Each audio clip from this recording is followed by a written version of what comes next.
Operation లేకుండా మోకాళ్లు మరియు నడుము నొప్పులకు అత్యాధునిక చికిత్స డాక్టర్ భావన హర్వాని గారి ఆధ్వర్యంలో ఆర్ఎఫ్ఏ మరియు ప్లాస్మా పద్ధతిలో చిన్న ఇంజెక్షన్ తో పరిష్కారం. Hospitals road number 12 Banjara hills. పంటల కొనుగోలులో జాప్యంపై బీఆర్ఎస్ కన్నెర్ర చేసింది. రేవంత్ సర్కారు మెడలు వంచేందుకు పోరుబాట పట్టింది. రాష్ట్ర వ్యాప్తంగా గులాబీ నేతలు కొనుగోలు కేంద్రాలకు తరలారు. రైతుల అవస్థలను ప్రత్యక్షంగా చూశారు. అన్నదాతలతో కలిసి ఆందోళన చేపట్టారు. వెంటనే పంట కొనుగోలు చేపట్టకపోతే ఆందోళనలతో ప్రభుత్వాన్ని ఉక్కిరిబిక్కిరి చేస్తామని హెచ్చరించారు.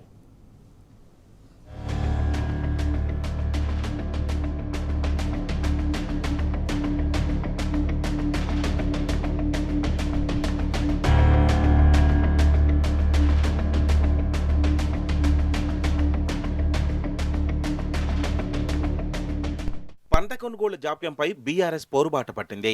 క్షేత్రస్థాయిలో పర్యటించిన గులాబీ నేతలు రైతులతో కలిసి సమరశంగం పూరించారు. నిరసనలతో మార్కెట్లు దద్దరిల్లాయి. బీఆర్ఎస్ వర్కింగ్ ప్రెసిడెంట్ కేటీఆర్ సదాశివపేటలో పర్యటించి శనగ రైతుల కష్టాలను తెలుసుకున్నారు. వారితో కలిసి నిరసన వ్యక్తం చేశారు. అబద్దాల రేవంత్ రెడ్డి పాలనలో రైతుల పరిస్థితి దయనీయంగా మారిందని ధ్వజమెత్తారు. ఆరుగాలం కష్టపడి పండించిన పంటను అమ్ముకోలేక రాష్ట్ర వ్యాప్తంగా రైతులు ఇబ్బందులు పడుతుంటే ధాన్యం కొనుగోలు చేయలేక ప్రభుత్వం నాటకాలు ఆడుతోందని విమర్శించారు. వరంగల్ జిల్లా ఎనుమామల మార్కెట్ను ఉమ్మడి వరంగల్ జిల్లా బీఆర్ఎస్ నాయకులు సందర్శించారు. పంట కొనుగోలు జాప్యంతో ఇబ్బందులు పడుతున్న రైతులను పరామర్శించారు. రైతులను అడిగి సమస్యల గురించి తెలుసుకున్నారు.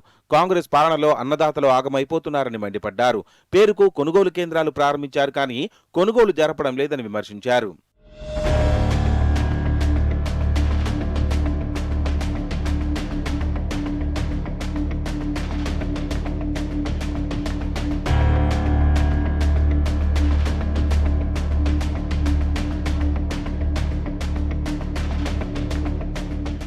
జగిత్యాల జిల్లాలో పంట కొనుగోళ్లపై రేవంత్ సర్కార్ నిర్లక్ష్యాన్ని నిరసిస్తూ రైతులు ధర్నాకు దిగారు. కొడిమ్యాల మండలం పూడూరు చౌరస్తా వద్ద రైతులు రోడ్డెక్కారు. రైతులకు మద్దతుగా రాష్ట్ర ప్రధాన కార్యదర్శి జీవన్ రెడ్డి, చొప్పదండి మాజీ ఎమ్మెల్యే సుంకె రవిశంకర్ ఈ ధర్నాలో పాల్గొన్నారు. తక్షణమే వరి ధాన్యం కొనుగోలు చేయాలని డిమాండ్ చేశారు. బస్తాకు 7 కిలోల కటింగ్ ఆపాలంటూ ప్రభుత్వానికి వ్యతిరేకంగా నినాదాలు చేశారు. రైతుల ధర్నాతో కరీంనగర్ జగిత్యాల హైవేపై కిలోమీటర్ల మేర ట్రాఫిక్ జామ్ ఏర్పడింది. నిజామాబాద్ జిల్లాలో రైతులు రాస్తారోకో నిర్వహించారు. భీమ్గల్ మండలం సుమంగళి చౌరస్తాపై బైఠాయించే నిరసన తెలిపారు. ప్రభుత్వం వెంటనే ధాన్యం కొనుగోలు చేయాలని డిమాండ్ చేశారు. రైతుల పట్ల నిర్లక్ష్యంగా వ్యవహరిస్తున్న కాంగ్రెస్ ప్రభుత్వానికి వ్యతిరేకంగా నినాదాలు హోరెత్తించారు.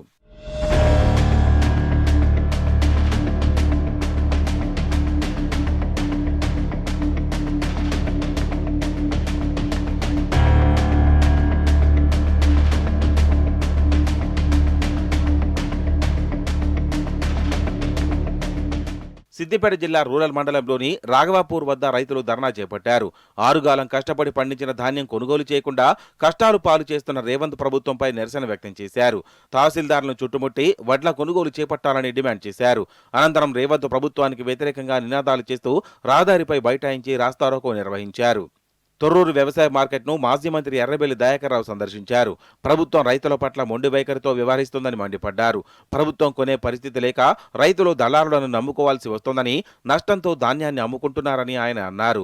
రైతుల నుండి లారీ ఓనర్లు బస్తాకు 100 రూపాయల చొప్పున అదనంగా వసూలు చేస్తున్నారని ఆగ్రహం వ్యక్తం చేశారు.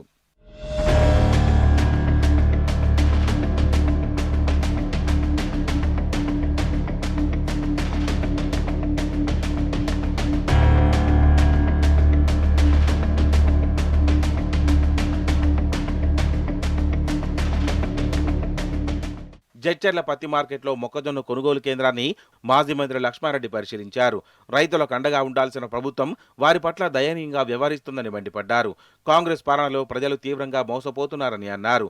ఎన్ని రకాలుగా రైతులు ఆందోళనలు నిర్వహిస్తున్నా ప్రభుత్వానికి చీమకుట్టినట్లు లేదని మండిపడ్డారు. మహబూబాబాద్ జిల్లా మొక్కజొన్న రైతులు కన్నెర్ర చేశారు. గూడూరు మండల కేంద్రంలో మక్కల కొనుగోలు సక్రమంగా సాగడం లేదని మండిపడ్డారు. జాతీయ రాజధానిపై బైఠాయించి రాస్తారోకో నిర్వహించారు. ప్రభుత్వం అనుసరిస్తున్న తీరుపై ఆగ్రహం వ్యక్తం చేశారు. ఆరుగాలం కష్టపడి పండించిన పంటను అమ్ముకుందామని వస్తే అధికారులు పట్టించుకోవడం లేదని రైతులు తీవ్ర ఆగ్రహాలు వ్యక్తం చేశారు.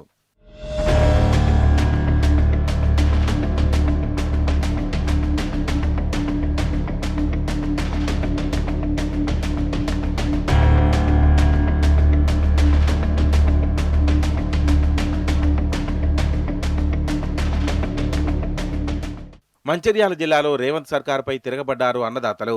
జాతీయ రహదారిపై రైతులతో కలిసి బీఆర్ఎస్ శ్రేణులు రాస్తారోకో నిర్వహించారు.